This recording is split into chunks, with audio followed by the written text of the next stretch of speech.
ಹೆಸರೇನು ಹೇಳಿ? ಕಿಚ್ಚ ಸ್ಟೈಲ್ ವಿಷಯಕ್ಕೆ ಬಂದಾಗ ತುಂಬಾನೇ ಚೂಜಿ. ಈಗಂತೂ ಕಿಚ್ಚನಿಗೆ ಸ್ಟೈಲ್ ನಿಂದಲೇ ದಿನೇ ದಿನದ ಕ್ರೇಜ್ ಹೆಚ್ಚಾಗ್ತಾ ಇದೆ. ಇದು ಗೊತ್ತಾಗಿದೆ ನೋಡಿ. ಕರ್ನಾಡ ಮಾಣಿಕ್ಯ ತಮ್ಮ ಸ್ಟೈಲ್ ಬಗ್ಗೆ ಹೆಚ್ಚು ಗಮನವನ್ನ ಕೊಡ್ತಿದ್ದಾರೆ. ಪ್ರತಿ ಸಿನಿಮಾದಲ್ಲೂ ಏನಾದ್ರೂ ಸಮಥಿಂಗ್ ಡಿಫ್ರೆಂಟ್ ಆಗಿ ಟ್ರೈ ಮಾಡೋಕೆ ಪ್ರಯತ್ನಿಸ್ತಿದ್ದಾರೆ. ಇದೀಗ ಹೆಬ್ಬುಲಿಯ ಕ್ರೇಜ್ ಜನರಲ್ಲಿ ಸಾಕಷ್ಟು ಕುತೂಹಲವನ್ನ ಮೂಡಿಸೋಕೆ ಕಾರಣ ಕಿಚ್ಚನ ಕಿಚ್ಚೆತ್ತಿಸೋ ಹೇರ್ ಸ್ಟೈಲ್ ಜೊತೆಗೆ ಸೊಂಟಕ್ಕೆ ಶರ್ಟ್ ಕಟ್ಟಿರೋ ಸ್ಟೈಲ್ ಅಲ್ಟ್ರಾ ಸ್ಟೈಲಿಶ್ ಆಗಿದೆ.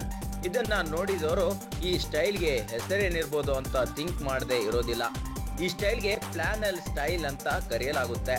ಈ ಸ್ಟೈಲ್ US ಹಾಗೂ UK ಯಲ್ಲಿ ಫೇಮಸ್. ಒಟ್ನಲ್ಲಿ ಕಿಚ್ಚನ ಸ್ಟೈಲೇ ಸ್ಟೈಲು ಬಿಡಿ.